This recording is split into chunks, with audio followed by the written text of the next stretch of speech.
Hello friends, आज हम ये वीडियो में देखने वाले हैं C++ प्रोग्राम का स्ट्रक्चर कैसे होता है और C++ प्रोग्राम के अंदर क्लास कैसे बनाते हैं। क्लास के अंदर जो फंक्शन हम बनाते हैं वो फंक्शन को कैसे एक्सेस करते हैं, वो सब आज हम ये वीडियो में देखने वाले हैं। तो यहाँ पे देखिए, सबसे पहले फर्स्ट टॉपिक है स्ट्रक्चर ऑफ C++ प्रोग्राम। तो हमें क्लास बनाना है, तो हम पहले क्लास लेंगे यहाँ पे। फिर क्लास क्या है, तो क्लास कीवर्ड है, क्लास कीवर्ड होगा और उसके बाद कोई भी वैलिड आइडेंटिफायर आप ले सकते हो। ओके, उसके बाद क्लास स्टार्ट होगा ओपन कर्ली ब्रैकेट से एंड क्लोज कर्ली ब्रैकेट से क्लास ख़त्म होगा और सेमीकोलन करना है। क्लास के अंदर ये पब्लिक और प्राइवेट है, वो सब विजिबिलिटी मॉडिफायर है। एक और भी आएगा प्रोटेक्टेड, जो हम नेक्स्ट आने वाले वीडियो में देखेंगे।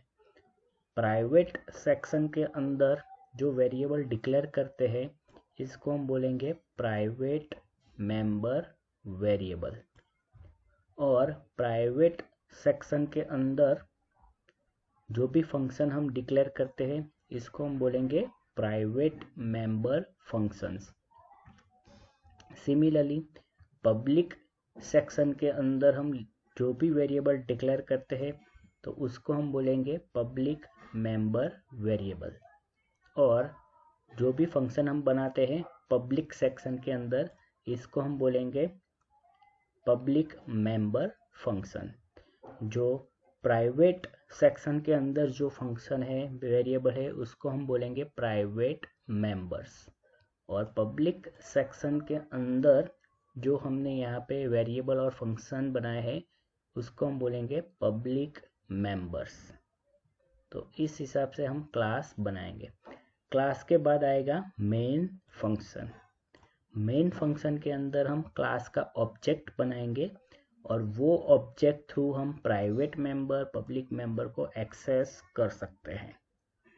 तो ऑब्जेक्ट कैसे बनाते हैं, तो यहाँ पे आपको क्लास नेम लिखना है। जो भी हमने यहाँ पे क्लास नेम लिखा है वही क्लास नेम यहाँ पे आएगा, और फिर एनी वैलिड आइडेंटिफायर ले सकते हो आप ऑब्जेक्ट नेम के अंदर।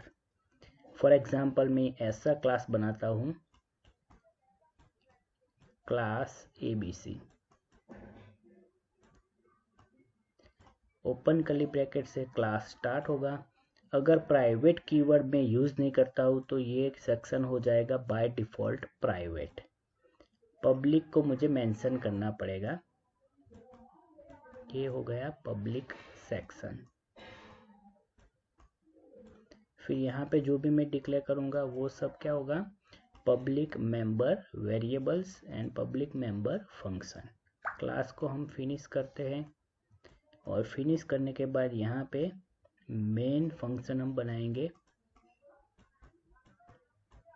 मेन फंक्शन के अंदर हम ऑब्जेक्ट बनाएंगे। तो ऑब्जेक्ट कैसे बनाएंगे, तो क्लास मैंने लिया है ABC और एनी वैलिड आइडेंटिफायर आप ले सकते हो। तो A1 हो गया ऑब्जेक्ट।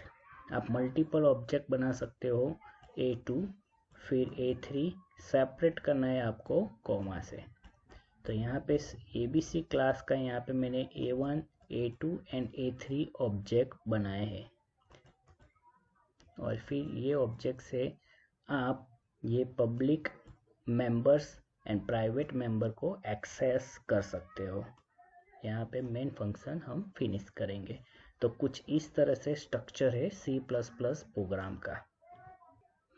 अब एक्सेस करना है private members and public members को। तो ये मैंने एक क्लास बनाया, यहाँ पे क्लास नेम ले लेंगे कोई भी ABC। ओके, कोई भी वैलिड आइडेंटिफायर आप ले सकते हो। इसके अंदर हम प्राइवेट सेक्शन रखेंगे और पब्लिक सेक्शन रखेंगे। फिलहाल अभी हम प्रोटेक्टेड सेक्शन का यूज़ नहीं कर रहे हैं, अभी हम सिर्फ प्राइवेट और पब्लिक सेक्शन समझ रहे हैं। उसके बाद नीचे मेन फंक्शन हम बनाएंगे। मेन फंक्शन में हम यहाँ पे ये क्लास के ऑब्जेक्ट बनाएंगे अब ये ऑब्जेक्ट है, मान लीजिए कि यहाँ पे मैंने कोई ऑब्जेक्ट बनाया है, ऑब्जेक्ट 1, तो ये ऑब्जेक्ट से मैं डायरेक्ट प्राइवेट मेंबर को एक्सेस नहीं कर सकता, प्राइवेट मेंबर को मैं एक्सेस नहीं कर सकता। अगर प्राइवेट मेंबर को मुझे एक्सेस करना है ये ऑब्जेक्ट थ्रू, तो मुझे पहले पब्लिक मेंबर एक्सेस करने पड़ेंगे, पब्लिक फंक्शन एक्सेस करने पड़ेंगे, और पब्लिक फंक्शन थ्रू मैं ये प्राइवेट मेंबर को एक्सेस कर सकता हूँ। ये सब हम प्रैक्टिकल में देखने वाले हैं। तो कोई भी क्लास है तो वो क्लास का यहाँ पे हमने ऑब्जेक्ट बनाया है, वो ऑब्जेक्ट से हम डायरेक्ट प्राइवेट मेंबर को एक्सेस नहीं कर सकते। तो हमें क्या करना पड़ेगा, पब्लिक मेंबर्स फंक्शन को एक्सेस करना पड़ेगा, और वो public member function private member को एक्सेस करेगा। तो इस तरह से हम प्राइवेट मेंबर को एक्सेस कर सकते हैं।